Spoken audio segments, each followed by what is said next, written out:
Essas terras já estão ocupadas pelo homem civilizado desde o século XVII. E à medida que o tempo foi passando, o homem foi ocupando cada vez mais terras. Normalmente desmatava, ou seja, botava a mata toda abaixo, e quando estava seca a vegetação, ele botava fogo e ficava assim. Aqui está o tronco de uma jurema que foi cortada os galhos, certamente para fazer estaca de cerca.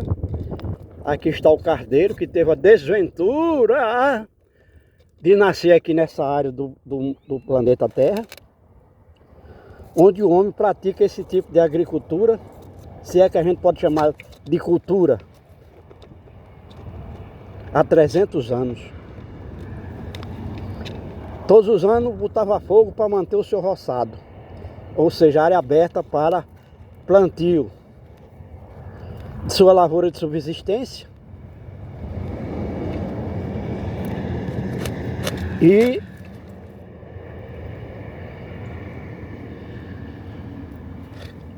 mandioca.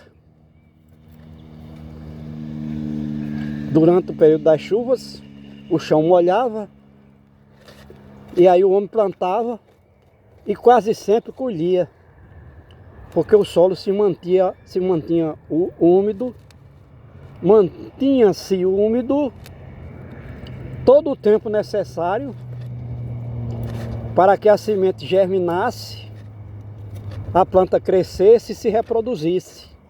Como a gente sabe, naquela época, o feijão e o milho levavam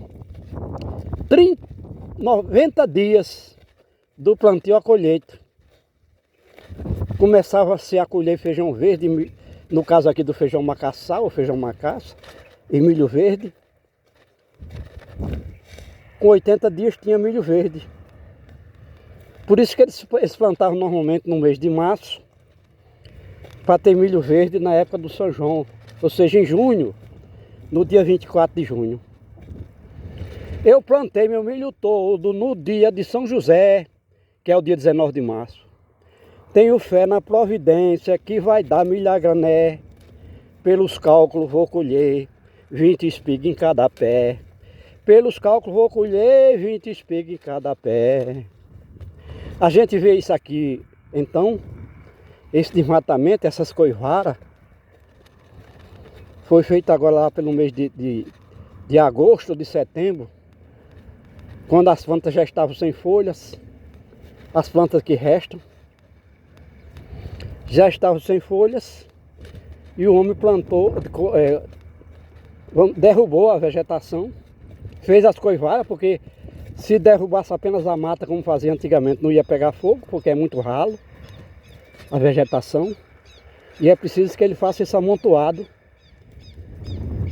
de galhos, então, para poder o fogo ter como se propagar. Embora a planta esteja seca, ela precisa ter um monte de lenha para poder o fogo pegar, porque já não tinha vegetação aqui suficiente para derrubar a mata e já tocar fogo ali.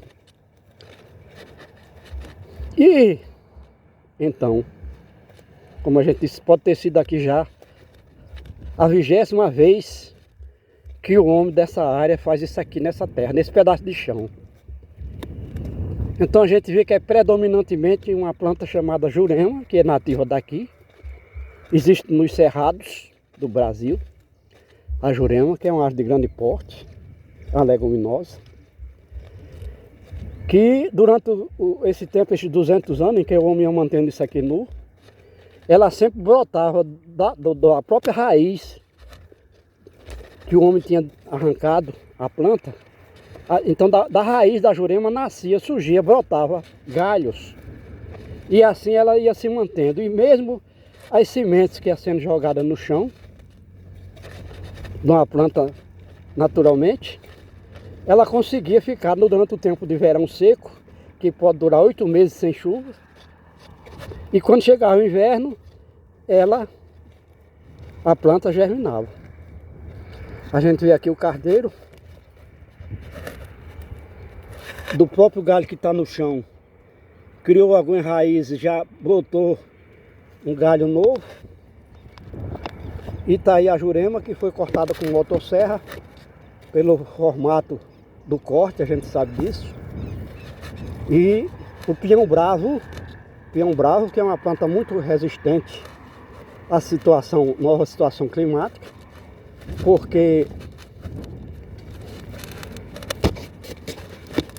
ela junta muita água no corpo. Está mostrando aqui até a fotossíntese ainda verde, apesar de não ter folhas. E a jurema, como a gente disse, é uma planta nativa e mais bem adaptada à nova situação climática dessa área do Brasil. Nós estamos no agreste do Rio Grande do Norte. Aí está o juazeiro, que o homem deixa por vários motivos. Primeiro, passa a maior parte do ano enfolhado, servindo de sombra para o gado se abrigar do sol castigante, que acontece aqui no verão, com 40 graus de temperatura na sombra. Então o juazeiro é deixado por isso. Outra coisa, sua madeira não serve nem para lenha, sua madeira não serve para estaca de cerca e não serve para carpintaria. Quer dizer, é isso que faz com que o homem deixe o juazeiro aqui. Senão ele tinha transformado isso aí em lenha para fazer carvão, lenha para vender nas olarias, que existe aqui no Rio Grande do Norte, aos montes, quando o homem usa as terras mais férteis do Nordeste, que são as várzeas do rio, para fazer tijolo e telha. E essa telha, esse tijolo, é assado durante 500 minutos num forno, com a lenha que ainda resta aqui. Quer dizer, um desastre é triplo desastre. Porque além de eliminar a vegetação, que isso a gente sabe que o vegetal é o quinto elemento da natureza, então é o seu comprometimento com o equilíbrio do clima. E além do mais, a gente sabe que o vegetal é tudo para o homem. E quanto mais próximo estiver o homem e a planta, melhor para os dois. Aqui está o formigueiro, onde o homem fez a sua coivara. E certamente nenhuma formiga sobreviveu aí, porque o fogo penetrou pelas portas do formigueiro e foi queimar a formiga lá nas suas câmeras a 3, 4 metros de profundidade. Foi o que aconteceu aqui. Queimou a jurema a ponto de que ela jamais brotará. Está aí o resultado. E a gente vê esses movimentos internacionais para a melhoria do clima, para que o homem suspenda as suas atividades, visto que tudo que o homem chama de progresso, como é o caso daqui, isso é progresso. É envolvimento insustentável e a terra está se explodindo, se derretendo no fogo, no calor. Em algumas áreas, enquanto as outras áreas chove para danado, destruindo tudo. Aqui está um barreiro, um açude, um pequeno açude. Isso aqui é um pequeno açude, isso aqui é a parede de terra que o homem fez. Aí a água da chuva foi tanta que torou a parede aqui. Não tinha sangradouro. Ele pensando que ia guardar água aqui para quando chegar no verão, ou seja, a água da chuva, durante o inverno, para quando chegar no verão ter água aqui armazenada para o gado beber. Um negócio, aqui é uma brincadeira esse negócio de açude. Para você ter uma ideia, no semiárido nordestino de 800 mil quilômetros quadrados, já passa disso, já chega quase a 900 mil quilômetros quadrados, tem mais de 2 milhões de pequenos açudes e barreiros, contando também com as barragens, os açudes. 2 milhões em 800 mil quilômetros quadrados. E além disso, existe pelo menos mais 15 obras hídricas nessa área do Brasil. Por exemplo, Barreiro Trincheira, barragem subterrânea, 5 tipos de cisternas, uma danação de obras que chega no mínimo a 20 milhões de unidades e está aí a seca.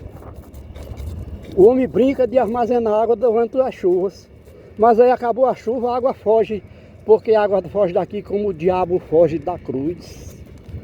São obras inúteis que não conseguem captar e armazenar água durante o período das chuvas para disponibilizar dessa água no verão seco, que pode durar 8 meses sem cair um pingo de chuva. E a gente vê que o homem mantém-se naquela mesma estupidez que foi passada pelo índio local, que fazia sua pequena roça junto à maloca. No caso, só quem trabalhava era a mulher índia.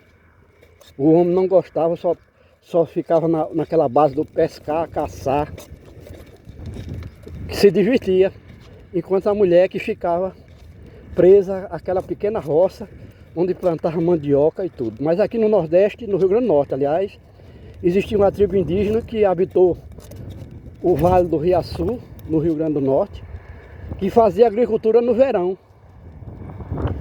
Junto à Lagoa do Piató, que é uma lagoa que secou em 2013 definitivamente, uma lagoa com 54 quilômetros quadrados de área coberta por água, 96 milhões de metros cúbicos, secou em 2013.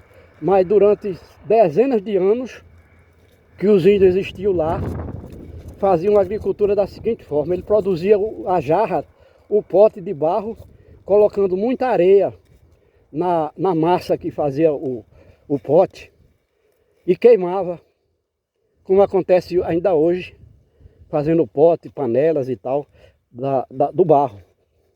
E eles botavam muita areia porque botavam água no pote e a água vertia, vazava pelos poros do barro, com bastante areia grossa, e ia umedecendo o solo, de modo que eles conseguiam botar em cada pote uma área úmida permanentemente em um raio de 5 metros, cerca de 10 metros de raio. Aliás, de 5 metros, 5 mais 5, 10 metros, 2 raios, ou seja, uma área de 10 metros de largura, em princípio circular, onde ele plantava no verão seco feijão, milho, abóbora, batata doce. Então era o índio agricultor que existiu, aliás é o único que se tem na história que existiu e existiu aqui no Rio Grande do Norte, chamado de Tapuias, e também Janduís, por conta de um rei que na época do Brasil, do Nordeste, que o Nordeste se passou para as mãos dos holandeses, da Bahia até o Açu, no Rio Grande do Norte, era chamado de Brasil holandês. Nesse período existia um índio com mais de 100 anos que vivia nessa área da Lagoa do Piató, em Açu, e viajava para Recife, a cidade de Mauricé, porque era amigo pessoal do conde João Maurício de Nassau-Sigeem, que administrava a Companhia das Índias, e foi um grande incentivador da cultura, trazendo da Europa muitas riquezas, recursos que transformavam então Recife numa cidade tão importante quanto naquela época existia na Europa. Então foi esse a nossa contribuição nesse vídeo. Começamos mostrando que essa queimada acontece frequentemente e ninguém consegue mudar essa mentalidade. Com certeza o fogo é um agente de destruição, embora na literatura mundial do fim do mundo se diga que o fogo é o quarto elemento da natureza.